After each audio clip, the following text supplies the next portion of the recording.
Hier est sorti dans les salles le film Gourou. Et je sais qu'on n'est pas lundi et que c'est pas le jour d'un nouvel épisode de podcast, mais j'avais vraiment envie de vous partager mon avis. D'ailleurs, quand j'ai publié la story comme quoi j'étais au cinéma pour aller voir Gourou, vous avez été plusieurs personnes à venir m'écrire, réagir à la story sur Instagram pour me demander mon avis. Donc du coup, je préfère tout mettre ici et puis comme ça, ceux qui ont envie de connaître mon avis le sauront. À la base, je voulais vous faire une vidéo YouTube, mais en commençant à faire mon setup, je me suis rendu compte que ma caméra, était HS. Ça fait un petit moment que je l'ai pas utilisée, donc voilà, le temps que j'en rachète une et ben, finalement, on passe en format podcast. Alors, ça va être un avis.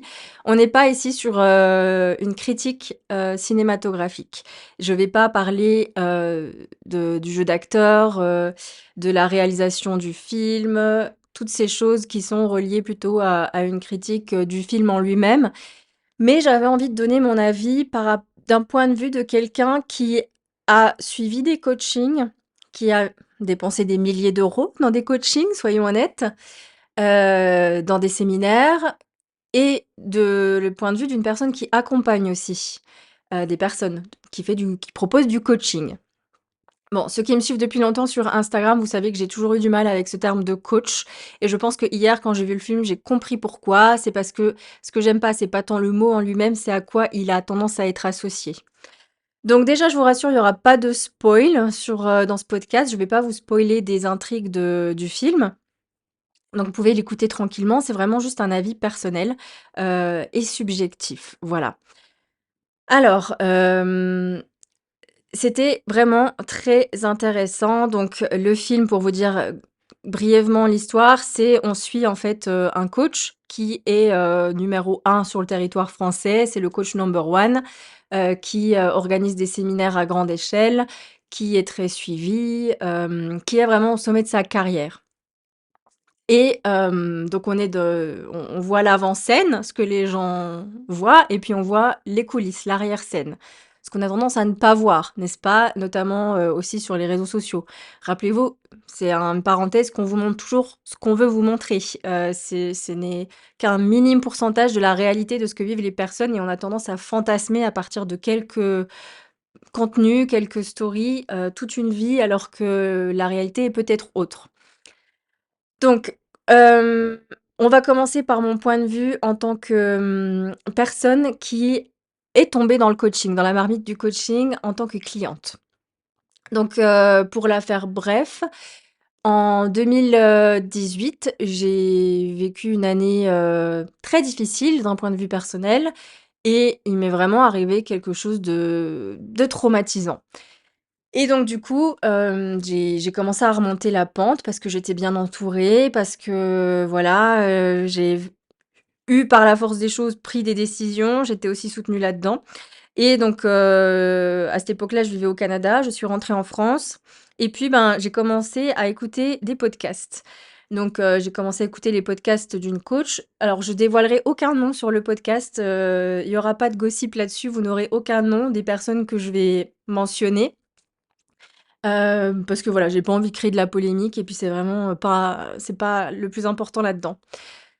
Donc du coup, j'ai commencé à écouter les podcasts d'une personne, ça m'a fait beaucoup de bien. J'ai commencé à voir les choses sous un nouvel angle. J'ai commencé à intégrer des pratiques qui me permettaient d'avoir un état d'esprit plus positif, d'être plus reconnaissante et d'essayer en fait d'accepter aussi, parce que j'étais encore dans une phase de deuil, d'accepter ce qui m'était arrivé et d'avancer malgré tout, pour pas rester voilà dans un marasme, où j'allais peut-être me perdre, parce que j'aurais pu vraiment être au fond du gouffre et j'ai remonté la pente.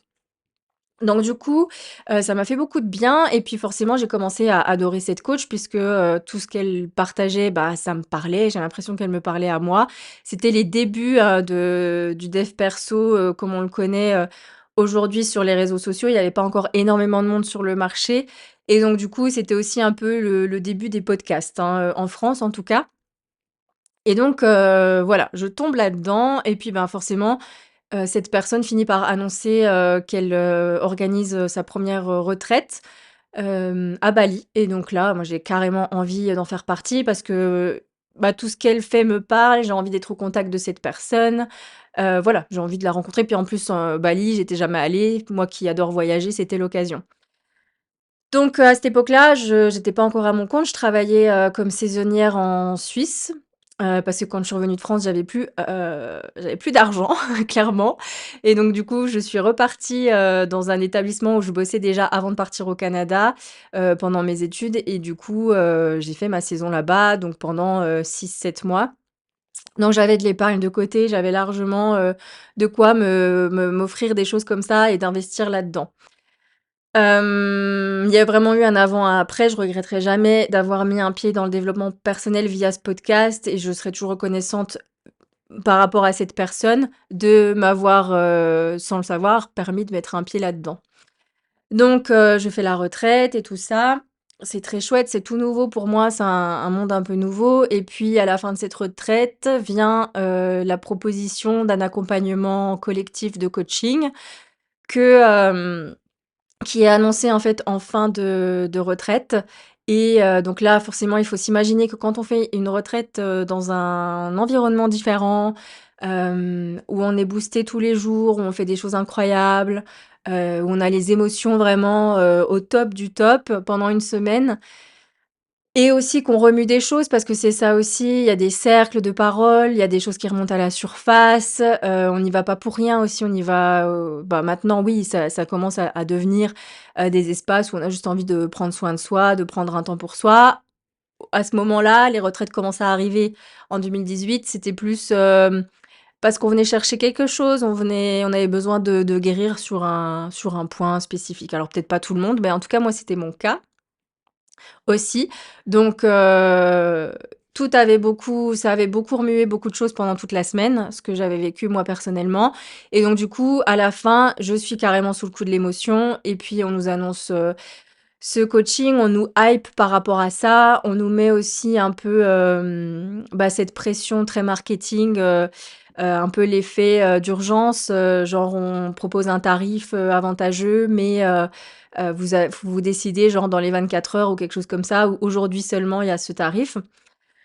Sur le moment, moi j'étais encore dans l'excitation, j'étais inspirée par cette personne et c'est ça, ce que je veux mettre en garde aussi, c'est que quand, on a, des figures d'inspiration, des mentors, des coachs, des personnes en fait, qu'on adore suivre parce qu'on a l'impression qu'ils nous parlent à nous, qui s'adressent qu'à nous, enfin voilà, c'est et je trouve que c'est très bien représenté dans le film de Gourou, le fait d'être, sous l'emprise un peu de cette aura, inspirante, qui magnétise en fait les autres et où on a tendance à avaler toutes les paroles, à boire toutes les paroles des personnes. Quand on est dans des états de vulnérabilité, c'est plutôt, ça peut être dangereux, voilà. Donc faut faire attention à ça et donc du coup, si c'était à refaire, je pense que j'aurais pris plus le temps à la réflexion déjà, parce que là, j'ai sauté sur l'occasion, j'ai senti l'urgence. Moi, je suis quelqu'un, qui à l'époque, ne maîtrisait pas en fait, très bien ses émotions, qui maîtrisait pas non plus le stress extérieur. Donc je peux vite me mettre la pression parce qu'on va me mettre une deadline, une échéance et tout ça.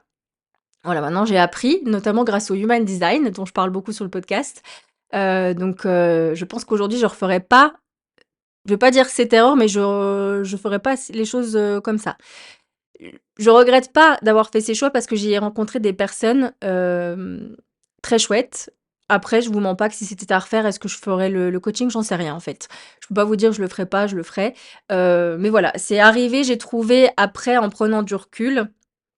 Quand je dis après, c'est des mois, voire des années plus tard où je me suis dit quand je repensais à ça, quand même, c'est un peu, abusé de profiter en fait de l'état émotionnel des gens sur une fin de retraite pour proposer, un accompagnement derrière, même si d'un point de vue purement objectif et business, je comprends la logique, je comprends, que ce soit du marketing.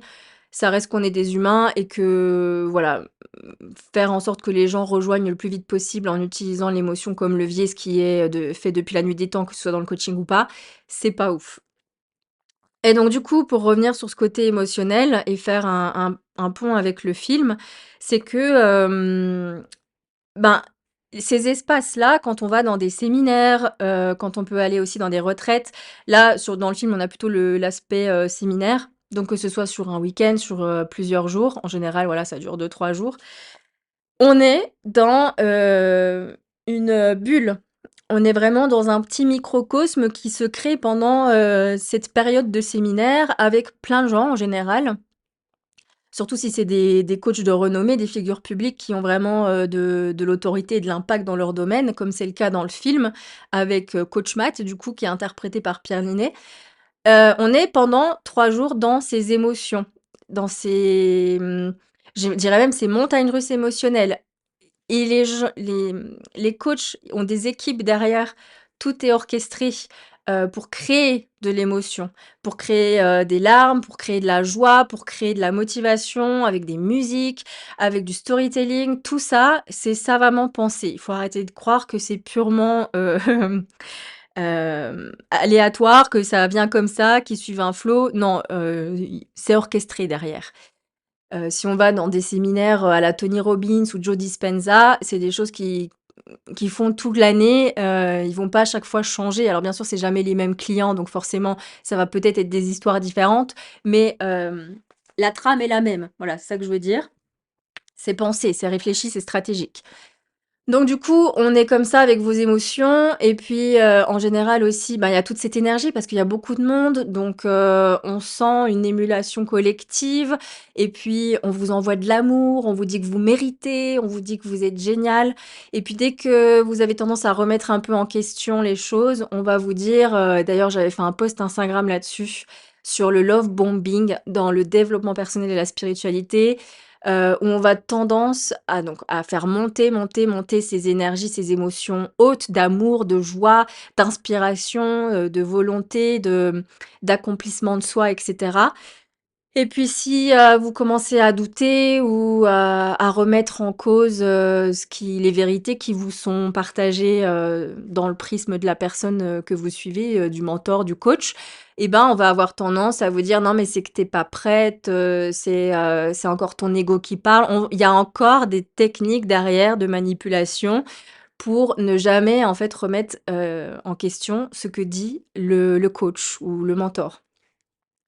Et ça, j'ai pu le vérifier, dans un accompagnement que j'ai suivi où, ben, je veux pas dire que je suis le mouton noir, mais je suis pas quelqu'un de facilement influençable et manipulable. Je l'ai été quand même parce que je l'ai été pendant la retraite, hein, ne nous leurrons pas, où j'ai, signé pour un autre coaching. En fait, j'avais les fonds et puis, je me suis dit: «Bon allez, vas-y». Mais donc là, j'ai été influençable, mais au bout d'un moment, j'ai ouvert les yeux et je me suis dit: «Il y a des choses que j'acceptais pas tout comme parole d'évangile de la part de la personne, qui m'inspirait et qui était un mentor pour moi, une figure de mentor». Donc quand on commence à remettre en question les choses, à pas comprendre pourquoi on nous fait faire certaines choses, à vouloir amener un avis contraire, heu, j'ai vu que c'était mal perçu et qu'on essayait de nous lyncher un peu derrière. Et puis en général, ils ont leurs petits toutous qui vous envoient, leurs petits assistants et qui vont, bah, qui travaillent pour eux, donc ils font leur job, mais qui vont essayer de vraiment de comment? J'ai pas le mot là qui me vient, mais de vous mettre à l'écart quoi, heu, oui, puis prendre vous en exemple pour manipuler derrière. Faut comprendre et ça c'est très bien montré dans le film, qu'il y a il y a de l'anticipation, beaucoup d'anticipation chez les grandes figures de mentors et de coachs, et il y a beaucoup de, manipulation. Alors la manipulation en soi, elle est pas toujours négative, c'est vraiment les intentions qu'il y a derrière, mais il y a beaucoup de manipulation d'un point de vue marketing pour vendre derrière, pour impressionner, pour mettre le plus de monde, sous son aile, quoi. Je sais pas comment expliquer, mais en tout cas, c'est bien démontré, c'est bien expliqué dans le film. J'ai trouvé que on ressent bien, ce qu'on pourrait, vivre en fait dans, un séminaire, par exemple. Après, tout n'est pas acheté. En fait, il y a des choses qui sont très bien. Quand on a des personnes qui ont de l'éthique derrière, ça peut être très chouette. Moi, j'ai aussi assisté à des séminaires où j'en ai pas fait énormément, j'en ai fait 2, un dans le cadre d'une formation et un autre, pareil dans le cadre d'une formation. Et du coup, la personne prévient que, pendant, 2 jours, on va être, dans les émotions plus, plus, plus, parce qu'on crée une énergie comme ça et que après ça va tomber comme un soufflet et c'est ça qu'il faut faire attention dans la vie, mais dans le coaching comme dans tout, c'est que quand on est dans des cercles clos pendant quelque temps, que ce soit une journée, 2 jours, une semaine, on est dans un espace privé avec des émotions, qu'on n'arrête pas de faire monter, grimper et après on retourne à la réalité et des fois le retour peut être difficile pour certaines personnes. C'est comme quand vous faites accompagner par un psychologue, que par un coach ou je ne sais quoi. Pendant tout l'accompagnement, vous êtes au contact de l'énergie de cette personne. Et quand ça s'arrête, la thérapie ou l'accompagnement coaching, vous vous retrouvez avec vous-même. Alors après, ça dépend, chacun va intégrer différemment, les choses, qui seront, qu'on les prises de conscience qui auront eu lieu, les choses qu'on aura apprises, les choses qu'on va intégrer et tout ça. Mais il faut bien avoir conscience de ça, qu'il y a un moment donné où on se coupe de l'énergie dans laquelle on est et qu'on revient à les pieds sur terre, quoi. Parce qu'on est un petit peu, en dehors, des pieds sur terre dans ces sphères-là.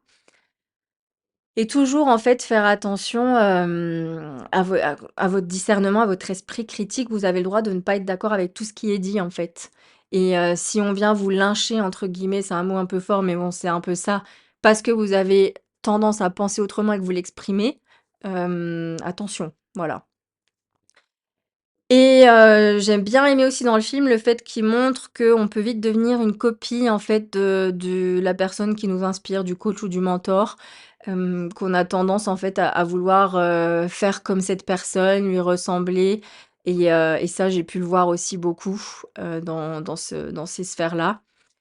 Voilà, il y a des gens qui dépensent des milliers, des milliers, des milliers d'euros là-dedans. Il y a des gens qui font des crédits pour ça, c'est une réalité. Alors après, remettons aussi les choses, dans une image plus globale.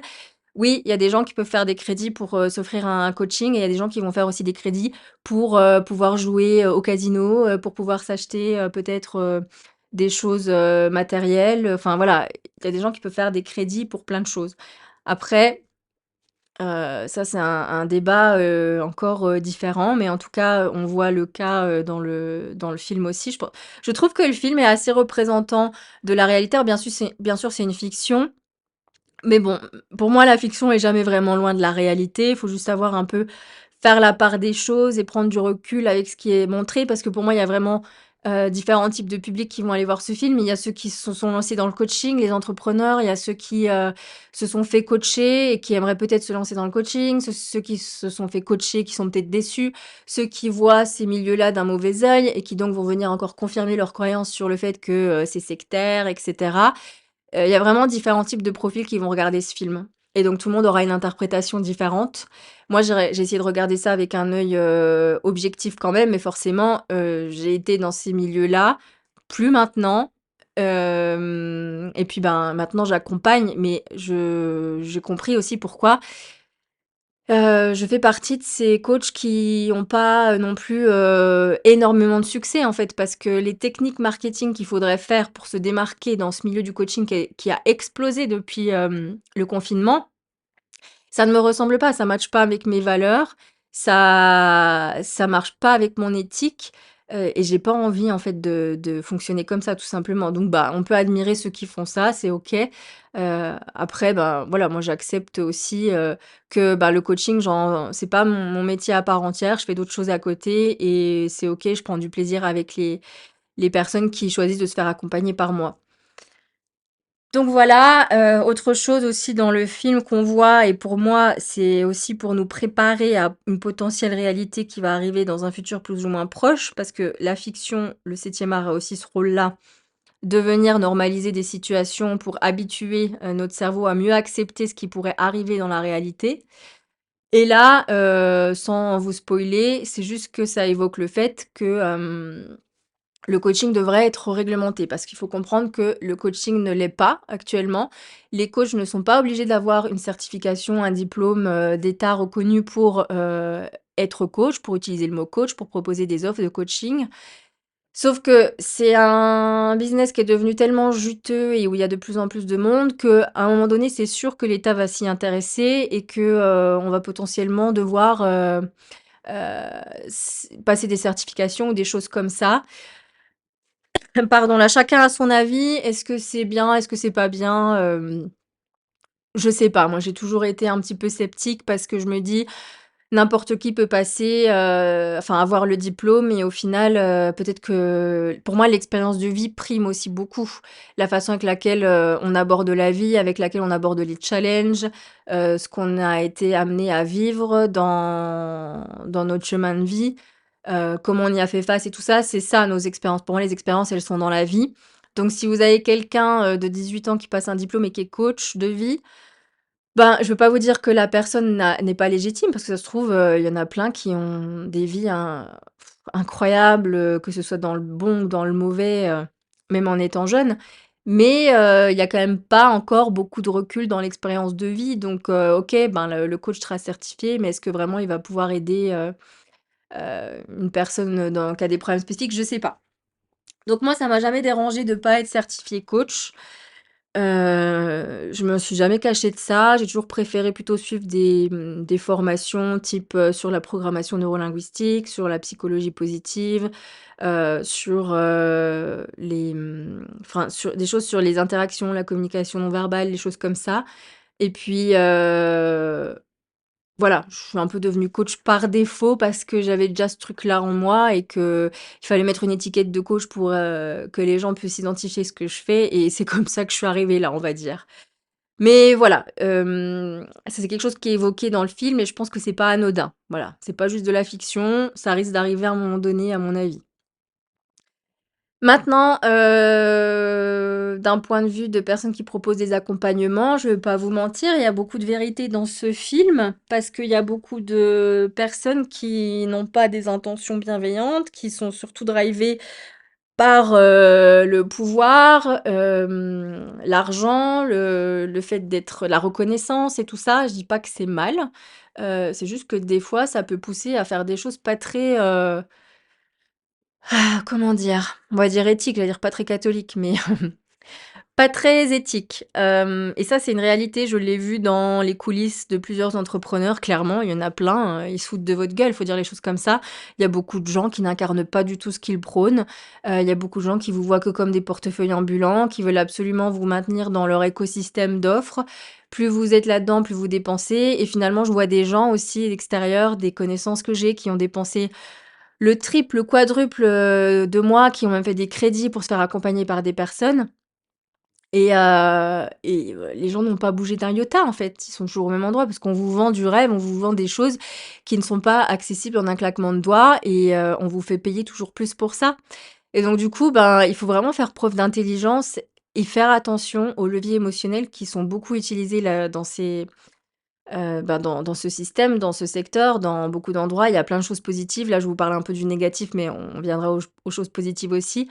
C'est que, on le voit aussi dans le film, les gens, qui vont participer à un séminaire et ben, il y a ce qu'on appelle des closers, des gens qui vont, répondre une hotline, qui vont répondre aux appels, aux questions, qui vont vous dire, «Oui, oui, vous allez avoir un retour sur investissement, oui, ça va transformer votre vie» et cetera et cetera. Mais en fait, ils en savent rien et puis, et puis voilà, on vous le vend tellement bien que vous finissez par le croire et même en sortant de là, vous dites que oui, ça a changé votre vie, mais au final, vous serez toujours au même endroit pour la plupart. Donc, faut faire attention à ça. Maintenant, le côté positif, c'est que le coaching vraiment, pour moi, comme j'aime ça, c'est que ça peut vraiment motiver les gens, donner des coups de boost. On se concentre surtout sur, la vie au moment présent et vers où on a envie d'aller dans le futur. On aide les gens à gagner en clarté, mais ce qui est important et ça je l'ai appris, moi-même en l'expérimentant en tant que cliente, en tant que coachée, c'est que, il faut le faire depuis un espace où vous connectez la personne à sa propre boussole intérieure, pas en essayant de la faire adhérer à votre prisme de la réalité à vous. Parce que moi vraiment j'ai entendu des choses, mais je vous jure que c'était tellement gros, je me suis dit: «Mais comment à l'époque j'ai pu avaler ces couleuvres-là?» comme on dit, comme dans l'expression. Je me suis dit: «Mais j'étais vraiment hypnotisée». J'ai vraiment eu, il faut le reconnaître, une période où j'étais un peu comme sous hypnose, complètement subjuguée par l'aura, de certains mentors et hem et voilà, bah, j'ai appris de ça, donc j'espère que ça peut vous aider un peu mon expérience. De toute façon, en général, faites confiance à votre intuition quand vous le sentez ou quand vous le sentez pas, et faites attention de pas confondre intuition et émotionnel, hein, parce qu'on essaye toujours un peu de vous hyper, de vous motiver, quand, on veut vous vendre quelque chose et on va vous promettre, ce que vous avez envie d'entendre, en fait et donc vous y croyez parce qu'en général, ça part, pour beaucoup d'un endroit, de désespoir, d'un endroit, de fatigue, d'un endroit, où on sait plus quoi faire, où on a l'impression d'avoir tout essayé et là, on entend, quelqu'un, qui dit exactement, ce qu'on voudrait, donc on y va et voilà, faut faire attention à ça. Donc je trouve que le film, dépeint très bien les dérives qu'il peut y avoir dans ce milieu. Après, le risque, c'est que ça vienne pour beaucoup enfin pour beaucoup, j'en sais rien, mais en tout cas pour pas mal de personnes, confirmer leur croyance que c'est forcément, de la secte et des choses comme ça. Mais voilà, enfin pour moi, si on prend un peu de recul, c'est pas plus, sectaire, que, les meetings politiques, ou toute autre chose, où il y a des séminaires dans d'autres domaines, en fait, parce qu'il y a pas que les coachings. Faut le superposer à plein d'autres domaines, en fait et ce sera pas, mieux ou pire qu'un autre domaine. Comme dans tout, en fait, il y a du bon et il y a du mauvais, il faut faire le tri et puis, ben, des fois, on se fait avoir et c'est OK, on apprend de ses erreurs et puis, et voilà. En tout cas, le film a le mérite d'alerter là-dessus, de pas, on a tendance à vendre beaucoup de rêves avec le coaching, que c'est, la solution miracle à tout. Tout le monde maintenant se s'invente coach dès qu'il a surpassé quelque chose, il est coach, dans ça et des fois, on n'a pas toujours le recul et la maturité nécessaire pour accompagner des gens. Déjà pour savoir si ces personnes ont plutôt besoin d'une thérapie, d'un soutien psychologique ou d'un coaching, ça déjà il faut faire attention et puis, ils sont pas forcément tous bien outillés pour accompagner, ben, ce qui peut remonter en fait à la surface des fois pendant un coaching. Parce que même si on se concentre sur le présent et l'avenir pour essayer de comprendre pourquoi on en est là, aujourd'hui, ben, des fois, on va gratter un peu, OK, comment j'en suis arrivée là? Donc, il faut quand même savoir, tenir un espace, savoir maîtriser ce qui remonte pour la personne en face qui est coachée, avoir de l'écoute, respecter enfin, voilà, il y a beaucoup de choses à des valeurs et des compétences à avoir, dans le coaching. Donc, bon, bah, tout s'apprend. Mais voilà, faites, confiance à ce qui vous inspire, et ayez de la jugeote, si on peut dire. Voilà, je vous conseille d'aller voir le film en tous les cas. Bon, je me suis un peu partie dans tous les sens comme d'habitude. Mon avis, c'est que c'est un film, très représentatif d'un pan, de la réalité du secteur du coaching. Que non, tout n'est pas, bisounours, tout n'est pas beau et tous les coachs vous veulent du bien. Et il y en a beaucoup, c'est des machines de guerre niveau marketing. Et qui savent très bien quel levier, enclencher pour, vous faire passer à l'achat parce que ces personnes ont énormément de connaissances sur la psychologie de l'achat, sur, la psychologie de la consommation. Voilà et donc ils appuient sur les bons boutons. Je pense que je vais m'arrêter là. Allez vous faire votre propre avis en salle ou bien quand, il sera disponible, hors cinéma et si vous voulez en discuter, moi j'ai hâte, d'avoir vos retours aussi, vos avis à vous, ce que vous avez pensé du film. Donc n'hésitez pas à me faire un mail, ou à m'écrire sur, Instagram pour discuter de tout ça. Voilà. Je vous dis à lundi prochain et passez une belle soirée.